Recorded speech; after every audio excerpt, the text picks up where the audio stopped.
नमस्कार बच्चों, आप सभी खुश एवं स्वस्थ होंगे। आप सभी बच्चे घर पर बैठे हुए हैं। आप सभी के लिए हमारा शिक्षा विभाग और हमारे शिक्षक भरसक प्रयास कर रहे हैं कि आपको शिक्षा आपके घर पर ही दी जाए। आप सभी बच्चे अपने पाठ्य पुस्तक को पढ़ते रहिएगा और हमारे दिए गए विषयों की जानकारी को प्राप्त करते रहिएगा। हमारे विभाग ने यह प्रयास किया है कि आप जिस बच्चे के पास मोबाइल फ़ोन है वो बच्चे मोबाइल फ़ोन में YouTube में हमारे विषयों के बारे में जानकारी प्राप्त कर सकते हैं, और जो बच्चे जिनके पास मोबाइल फ़ोन ना हो वो बच्चे टीवी के द्वारा दिए गए कार्यक्रमों को देख करके अपनी पाठ की जानकारी प्राप्त कर सकते हैं। जिन बच्चों के पास टीवी ना हो वो बच्चे रेडियो के द्वारा भी अपने पाठ की जो जानकारी है वो प्राप्त कर सकते हैं। ऐसी सुविधा प्रदान की जा रही है। अपने अपने विषयों का अध्ययन कीजिए और स्वस्थ रहिएगा। आज हम कक्षा 7वीं का एक कविता शाम एक किसान, जिसके रचयिता हैं सर्वेश्वर दयाल सक्सेना जी। सर्वेश्वर दयाल सक्सेना जी अपने हिंदी काव्य में लिखते हैं। बहुत सारी उनकी रचनाएं हैं, जिसमें एक रचना यह भी है शाम एक किसान। उनकी जो भाषा शैली है वो खड़ी बोली है, और उनकी जो भाषा, जो कविता की जो भाषा है वो सरल एवं स्पष्ट दिया गया है। यह शाम एक किसान, इसमें कवि ने को जाड़े के शाम की प्राकृतिक दृश्य का वर्णन किया है इन्होंने, और कहा गया है कि जो एक पहाड़ है, शाम के समय जो पहाड़ है वो कैसे दिखता है, उसको कवि किस तरह से देखते हैं। कवि पहाड़ को ऐसे देखते हैं कि पहाड़ किसान जो है वो घुटने टिकाए बैठा हुआ है और आकाश उसके माथे का साफा है। उन्होंने किसान के सर पर साफे की तरह आकाश को बताया है, और जो नदी पहाड़ के नीचे बह रही है उस नदी को किसान के पाँव के नीचे जो चादर बिछी हुई है, ऐसे उन्होंने उसकी रचना की है।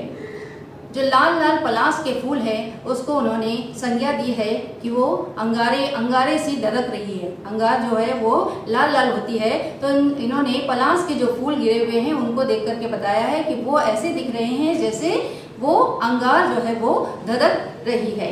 और जो पूर्व दिशा से पश्चिम में जब सूर्य अस्त हो रहा है तो पूर्व दिशा में जो बादल आ रहे हैं या जो अंधकार आ रहा है, उस अंधकार को देखने पर ऐसे लगता है जैसे पेड़ों के गल्ले से लग रहा है। पेड़ों का गल्ला का अर्थ यहाँ पर यह है कि पेड़ों के छोटे छोटे समूह जो है वो बैठे हुए हैं। कभी ऐसा सोचते हैं कि उसी शाम, उसी शांत वातावरण में जो है एक मोर अचानक से वो बोल उठती है, ऐसे लगता है मानो सुनते हो।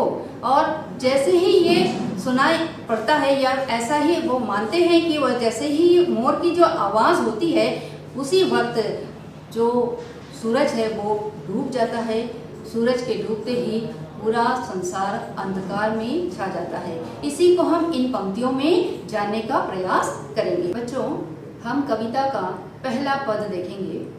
आकाश का साफा बांधकर सूरज की चिल्लम खींचता बैठा है पहाड़ घुटनों पर, पड़ी है नदी चादर सी पास ही धधक रही है, पलाश के जंगल की अंगीठी अंधकार दूर पूर्व में सिमटा बैठा है बेड़ों के गल्ले सा।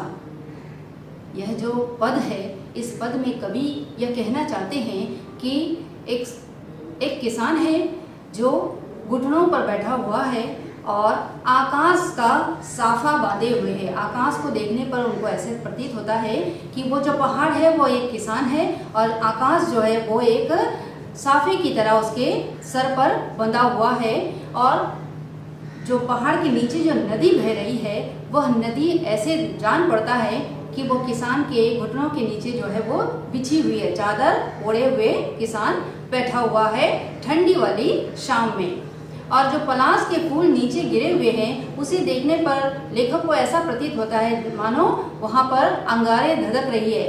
ठंडी शाम है, ठंडी शाम में किसान जो है अंगीठी जला करके वहाँ पर बैठा हुआ है, ऐसा प्रतीत उनको होता है। उनकी कविता में वो ये बताना चाह रहे हैं। अंधकार जो है, अंधकार दूर पूर्व में ऐसे जान पड़ता है सिमटा हुआ है, और उसे देख करके ऐसे लग रहा है मानो भेड़ जो है वो बहुत सारे भेड़ समूहों में चले हुए आ रहे हैं या समूह में वहाँ पर बैठे हुए हैं। यह जो है पहाड़ को शाम के वक्त देखने के बाद लेखक ने इस रचना की है।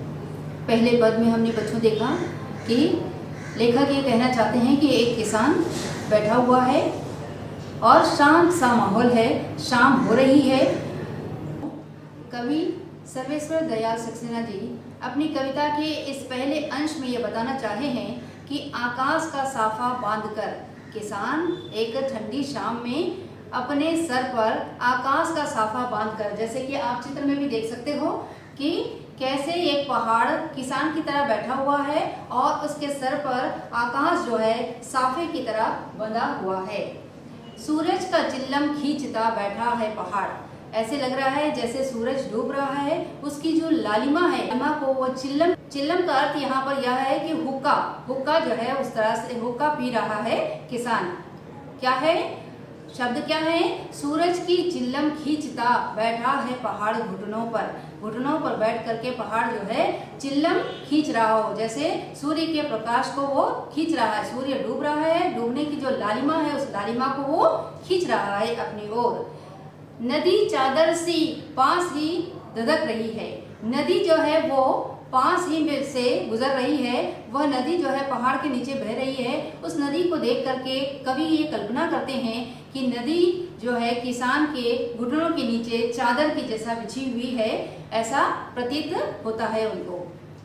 पास ही धधक रही पलाश के जंगल की अंगीठी, पास ही में जो पलाश के लाल लाल फूल हैं वो फूल ऐसे बिखरे हुए हैं, उन्हें देख करके कवि जो है ये संज्ञा देते हैं कि पलाश के लाल लाल फूल ऐसे लग रहा है जैसे नीचे अंगारे धधक रही हो, अंगारे जो है वो वहां पर पड़ी हुई हो क्योंकि ठंडी शाम है।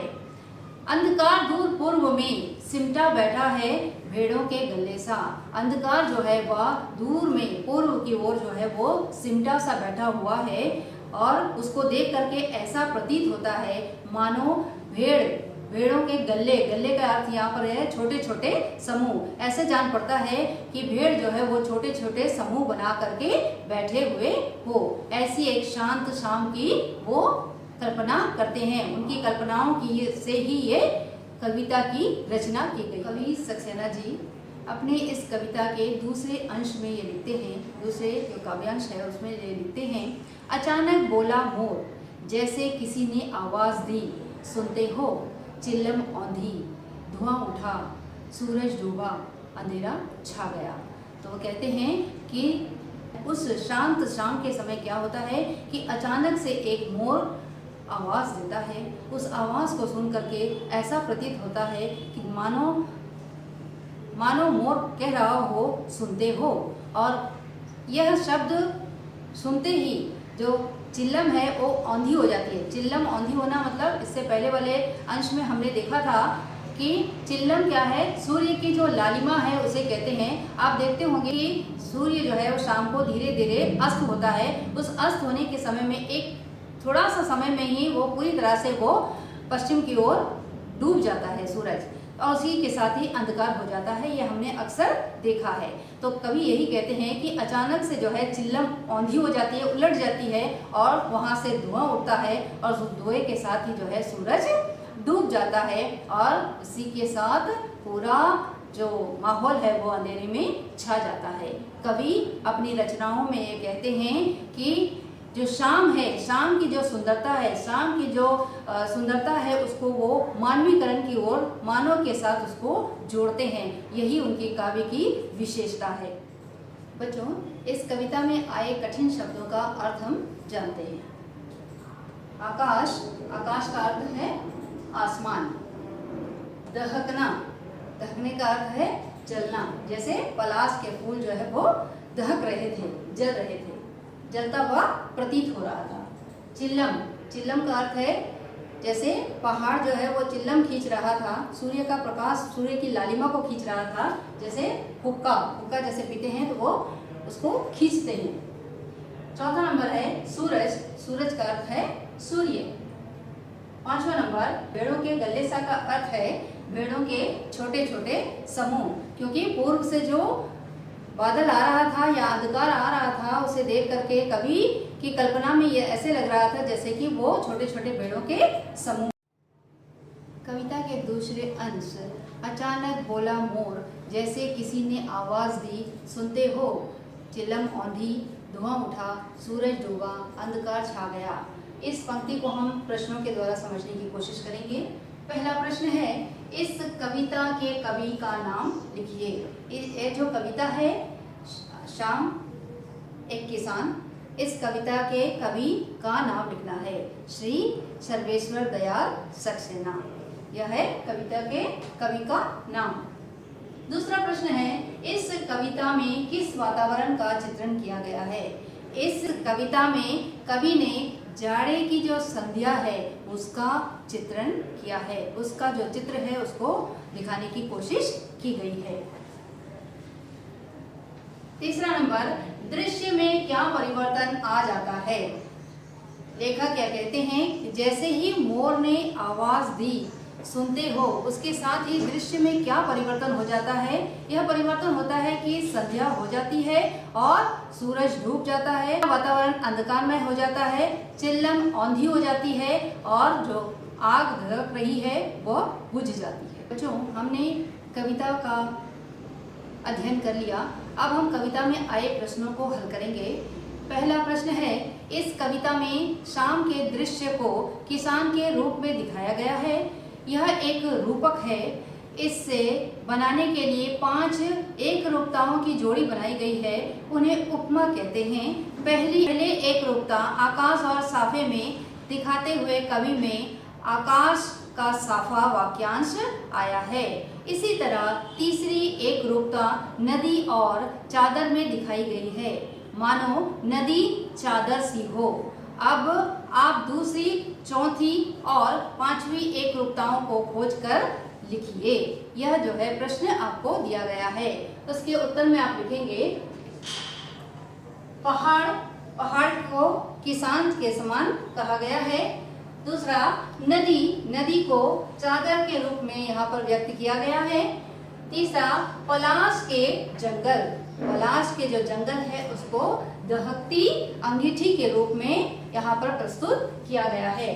चौथा नंबर है अंधकार, अंधकार को भेड़ों के गले सा यहाँ पर प्रस्तुत किया गया है। इसे आप अपनी कॉपी पर लिखेंगे क्योंकि यह पहला प्रश्न का उत्तर दिया गया है। दूसरा प्रश्न है बच्चों, शाम का दृश्य अपने घर की छत या खिड़की से देखकर बताइए। हम हर दिन सूर्य उदय को भी देखते हैं और सूर्य के अस्त होने को भी देखते हैं, तो कवि ने यह कहा है छत से देख करके आपको बताना है कि शाम कब शुरू हुई। आजकल जो है 6 बजे हो गई। ख नंबर है, तब से लेकर सूरज डूबने में कितना समय लगा। सूरज की जो लालिमा है उसको छटने में आधा घंटे का समय लग जाता है। लगभग आधे घंटे में सूरज जो है वो डूब जाता है। ग नंबर है, इस बीच आसमान में क्या क्या परिवर्तन आए।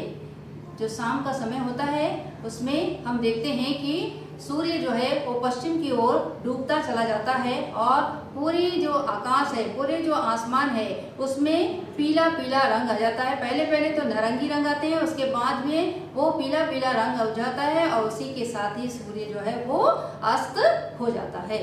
तीसरा प्रश्न है बच्चों, मोर के बोलने पर कवि को लगा जैसे किसी ने कहा हो, सुनते हो।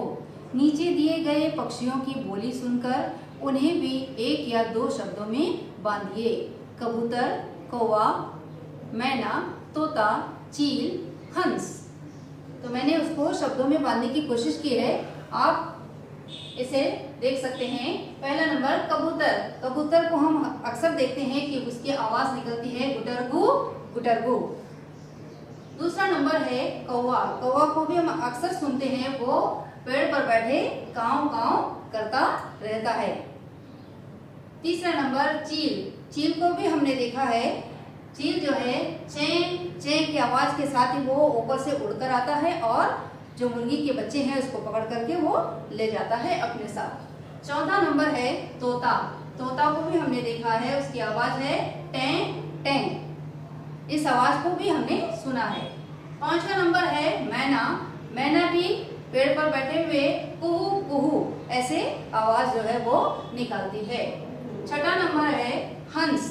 हंस भी अपनी आवाज कुट कुट। यह मैंने लिखा हुआ है। अगर आप इस पक्षी की आवाज को सुनते हैं, आपको किसी अलग तरह का आवाज लगता है, तो आप इसके सामने उस आवाज को लिख सकते हैं।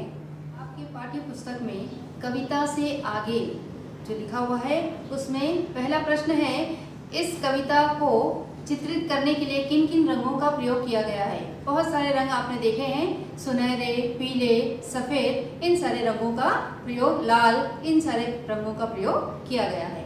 दूसरा प्रश्न है, शाम के समय ये क्या करते हैं, पता लगाइए और लिखिए। जैसे पक्षी, खिलाड़ी, फल वाले, माँ, पेड़ पौधे, पिताजी, किसान, बच्चे। तो आइए देखते हैं ये सारे क्या काम करते हैं शाम के वक्त। पक्षी, पक्षियों को अक्सर हमने देखा है कि वो शाम होते ही अपने घोंसलों की ओर लौटने लगते हैं। तो क्या है, पक्षी घोंसलों की ओर लौटते हैं। दूसरा नंबर है खिलाड़ी। खिलाड़ियों को भी हमने देखा है वह शाम होते ही खेलना बंद कर देते हैं। तीसरा नंबर फल वाले। फल वालों को हमने देखा है कि वो शाम के वक्त भी फल को बेचते ही दिखाई देते हैं। चौथा नंबर है माँ। माँ जो है बच्चों के लिए खाना बनाती है। शाम होते ही वह बच्चों के लिए खाना बनाती है। पांचवा नंबर है पेड़ पौधे। सारे पेड़ पौधों को हमने देखा है कि वो रात होते ही सो जाते हैं, क्योंकि हमारी मम्मी अक्सर कहती है कि पेड़ों को रात के समय जगाना नहीं चाहिए क्योंकि वो भी सो रहे होते हैं। तो क्या है, पेड़ पौधे शाम के समय सो जाते हैं। छठा नंबर है पिताजी। पिताजी को हमने अक्सर देखा है कि वो शाम होते ही वो अपने ऑफिस से घर की ओर लौट आते हैं। तो क्या है, पिताजी घर लौट आते हैं। सातवां नंबर है किसान। किसान को हमने अक्सर देखा है कि शाम होते ही वो खेतों से लौट आते हैं। तो क्या है, किसान खेतों से लौट आते हैं और गाय भैंसों का दूध निकालते हैं। हमने अक्सर देखा है कि किसान जो है वो खेतों से वापस लौट आते हैं और आकर के घर में गाय या भैंसों के दूध निकालते हैं। आठवां नंबर है बच्चे। बच्चों को बताने की जरूरत नहीं है, फिर भी मैं बता रही हूँ कि बच्चे क्या करते हैं शाम के वक्त, गृह कार्य करते हैं। स्कूल से आने के बाद वो गृह कार्य करते हैं और टीवी देखा करते हैं। तो क्या है, बच्चे गृह कार्य करते हैं और टीवी देखते हैं। यह कार्य होता है सभी का शाम के वक्त। अब प्रश्न 3 है, हिंदी के एक प्रसिद्ध कवि सुमित्रा नंदन पंत ने संध्या का वर्णन इस प्रकार किया है। संध्या का झटपुट, बांसों का झुरमुट, है चहक रही चिड़िया, टीवी टूट टूट। तो क्या है, यह कविता लिखा गया है सुमित्रा नंदन पंत द्वारा।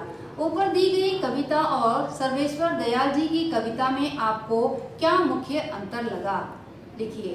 तो क्या है, इन दोनों के कविता, हमने सर्वेश्वर दयाल जी की कविता को अभी पढ़ी और सुमित्रा नंदन पंत जी की कविता की ये 4 पंक्तियां जो है हमारे सामने है।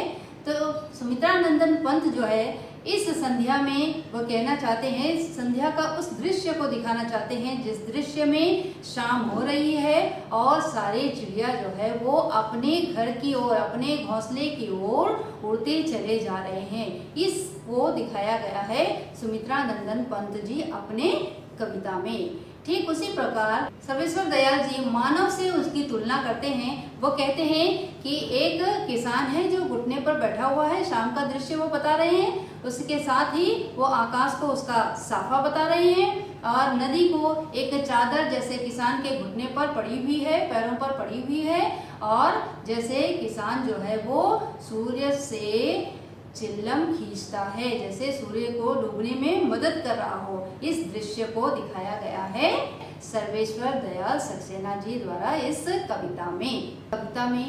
अभ्यास के कार्य के लिए दिया गया है अनुमान और कल्पना, आपके पाठ्य पुस्तक में है।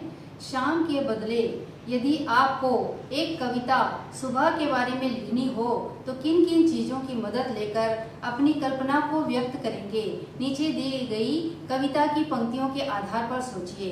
पेड़ों के झुनझुने बजने लगे, लुढ़कती आ रही है सूरज की लाल गेंद, उठ मेरी बेटी सुबह हो गई। तो इसको हमें सुबह हो गया है, इस पर कविता लिखना है। तो हम लिखेंगे सुबह हो गई है, लुढ़कती हुई आ रही है सूरज की गेंद, उठ मेरी बेटी सुबह हो गई है। और बेटी कहती है कि अभी और थोड़ी देर सोने दो माँ। ये जो है ऐसे कविता को हम लिख सकते हैं अपने शब्दों द्वारा। इस जो दिए गए जो पंक्ति है उसको हम अपने शब्दों से लिखने की कोशिश करेंगे।